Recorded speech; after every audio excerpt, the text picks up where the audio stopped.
In our health article this month, we tackle blood clots and binge eating, two serious subjects. And here to help me discuss this topic is David. Welcome back, David. So good to be back. Even though we're talking about some serious stuff, I'm very happy to be able to be here and kind of help maybe give some awareness and help clear some things up about some of these issues. Yeah, we don't often think about blood clots, do we? But it's important to be aware of them, David. Well, it is. I was doing some research on this, and blood clots are known to be like a silent killer. You don't really know that you have one sometimes until it's too late, until something happens. Yeah, that's true. And so our article goes into detail of what some of the symptoms are. And what are some of those symptoms, David? Well, you can have some swelling, some redness, usually on your legs. If it feels tender or it hurts when you touch it, you like a large bruised area. These are some of the signs that you'll get, like on your legs or on your arms.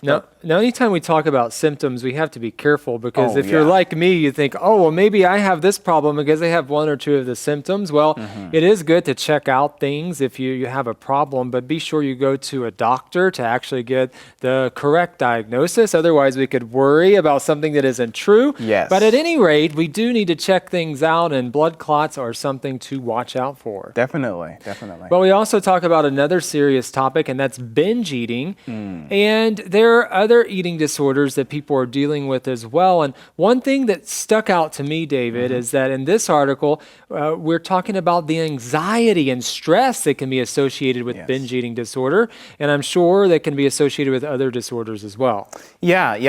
Actually, a lot of these sorts of disorders, they all come from the same causes, right?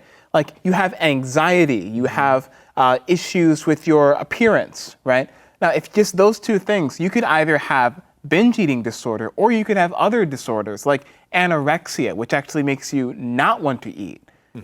It's interesting that a lot of these psychological disorders have the same root cause. Anxiety, fear, insecurity can lead to all kinds of things. Well, what should you do, David, if you are facing one of these kinds of issues? Well, you need to find someone you can talk to about it. Really, one of the biggest first steps you can take if you have one of these problems is to just be able to talk about it with someone. Seek professional help, talk to a friend about it.